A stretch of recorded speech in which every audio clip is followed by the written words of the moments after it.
მეორე დღეს გადმოგვიყვანეს გაგვასამართლეს და გადმოგვიყვანეს გლდანის ციხეში. მეც და ჩემი ბიძაშვილიც ლექსო მეგუთიშვილი. გლდანის ციხეში რო გადმოგვიყვანეს თან პატიმარს მოსდევს ხოლმე განჩინება როგორც მე ვიცი რომ რაზია დაკავებული თუ რაღაცა და ის პოლიციელები ხო ჩამომყვნენ სამი პოლიციელი იყო.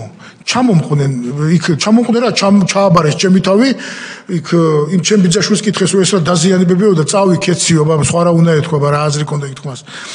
ხო და ეს ვისაც ჩააბარეს ჩვენს დოკუმენტაცია და პატიმრები მიიყვანეს ამ ბიჭებმა უთხრეს თელავის პოლიციელებმა რომ მან რაც წერია ეგ მაგრი არ არისო და პროსტა გაითვალისწინეთ რომ არ არიან ის ხალხიო რაც მან და წერია ჩვენები არიან ეგენიც აი ესეთი რაღაცა უთხრეს მადლობის მეტი რა მეთქმის დღესაც პოლიციაში მუშაობს ის ბიჭი და მადლობის მეტი რა მეთქმის კიო მიუხედავად პრობლემა არ არისო მე შემიყვანეს პირველ კამერაში каранტინში ჩემი ბიძაშვილი შეიყვანეს მესამე კამერაში კარები რო გაიღო ვიღაც ბიჭი იჯდა ჩაცუცქული კარების ღრიჩოს და ნეტო ჰაერსას უნთქავდა და რო კარები გაიღო ეს წამოდგა ფეხზე და რო შევხედე მითხრა 35 ხარო მე ვერ მივხვდი ეს რას ანიშნავდა იმიტომ რომ მის დღეებში ციხესთან იქ საქმე არ მქონია და 35 ნიშნავდა იმას რომ 35 კაცი იყო კამერაში 18 კვადრატულში მე 16 დღე არც დაუჯდა რო არც დავწოლილო არ აი რაღაცა იყო აი ჯოჯოხეთი იყო გლდანის ციხე 2010 წელს შეიძლება ითქვას ჯოჯოხეთზე უარესი დახურული ტუალეტია იცით იქ ჩამრეცხი ბაჩუკი არ ამუშაობს და იქ იყო აი ესეთი რაშიც საჭმელსაც დებდნენ ლარიანი მათლაფები თუ ჯამები ლურჯი პლასტმას იმით უნდა შესულიყავი წყალი ჩაგესხა გარედან შიგეტან წყალი და ჩაგესხა და წარმოიდგინეთ 35 კაცი ზოგან 40 კაცი იყო ზოგან იმაზე მეტი იქ სულ 7 კამერა არის каранტინში მაგრამ 3 იყო მარტო ის 4 სულ თავისუფალი იყო 3 იყო დატვირთული სპეციალურად ყოფილიყავით იგეთ სიტუაციებში თქვენ საიდან იცით რომ ის 4 თავისუფალი იყო თვითონ იმათი ნათქვამია იქ каранტინის ერთ-ერთმა ბიჭმა თქვა რომ იმ ოფიცერმა უთხრა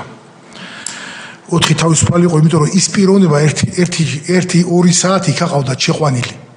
რომ ვიღაცას ელოდებოდნენ ვინც ეს კამერაში შემოიტანა ეს ამბავი და თქვენ შეგიძლიათ მოიკითხოთ და ნახავთ რომ იქ каранტინში არის 7 კამერა каранტინის თორე ფუქსები და კარცერი ცალკეა 16 დღის მერე ხელს რო ვერ დაიბან პირს რო ვერ დაიბან შეიძლება და პურის ყუა ესე მოგეტეხაი რგვალი პურები შემოდიოდა ხოლმე გამომცხვარი სხვას არაფერს არ გაწვიდნენ საკვე არა რაღაცები შემოდიოდა მაგრამ არავინ არაფერს არ აჭამდა იგეთი ანტისანიტარია იყო რომელ კბილის ჩოთგზეა ლაპარაკი რომელ დაბანაზეა ლაპარაკი ეს ხო გამორიცხულია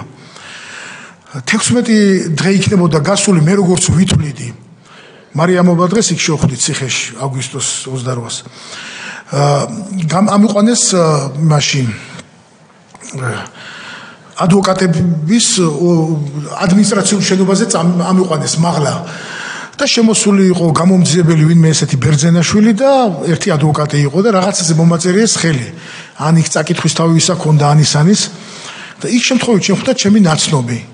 ხო და რომ ნახა გაუკვირდა რა და მე უთხარი ან ლაპარაკის უფლებას ვინ მოგცემდა და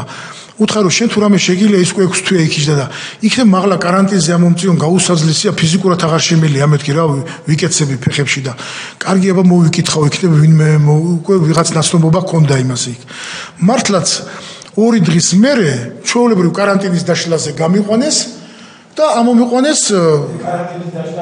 каранტინის დაშლა იყო რომ როცა მიდიოდა პატიმრების აი უკვე იმდენი ხალხი იყო გლდანის ციხეში რომ თუ იქიდან ვინმეს არ გადაიყვანდნენ ზონაზე ადგილი თუ არ გათავისუფლებოდა მაღლა აქედან არავინ არ აყავდათ და каранტინის დაშლა იყო ხან 10 კაცი აი მთლიან ციხეზე რომ გამოჩნდებოდა 10 ადგილი ან 15 ადგილი 15 კაცი გაყავდათ მე ყველა каранტინის დაშლაზე გავყავდი ცემდნენ და ისე უკან შემოვყავდი მე არ ავყავდი 16 დღე თუ 17 დღე каранტინში ვიყავი ეს იმიტაცია იყო აყვანის და არა ისინი აყავდათ მე არ ავყავდი მე შემომხედავდი ეს მოიყვათ აქ ისე მეგუთლიშვილი ეგრე იყო ცნობილი რომ ეს უნდა დაბლა ყოფილიყო ესე იგი გაგატარებდნენ იმ ცემის დერეფანს რასაც каранტინის დაშლა ერქვა მაშინ ცემის დერეფანი ქვია ხო ამას ხო სწორად მესმის დაშლაში რასაც გულისხმობთ თქვენ ამ დროს გეგონათ გაწამებულ პატიმარს რომ ავიტან ამ დერეფანსაც ცემის ოღონდაც აქედან გავიდე და საკანში აღმოჩნდა სხვაგან და ცემის დერეფნის ბოლოს მოგაბრუნებდნენ უკან რამდენჯერ გამეორდა ეს გამეორდა ალბათ 3 ჯერ 16 დღის განმავლობაში, როდესაც თქვენ არც კი დამჯდარ ხართ, არამც თუ დაგიძინიათ. არ გეძინათ 16 დღე ღამე. აბსოლუტურად. ერთადერთი შეიძლება კედელზე ხელი მიმედო და ისე მიუყუდებულიყავი ხოლმე. იქ ვერ დაიძინებთ, იმიტომ რომ შუქი სულ ენთო ან სად უნდა დაგვეძინა. შუქი ენთო სულ. შუქი დღე და ღამე ენთო შუქი.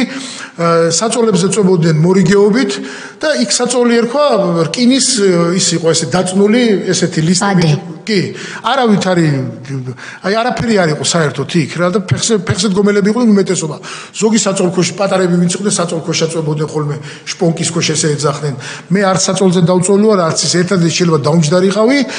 ან კედელს მიუყუდებულიყავი.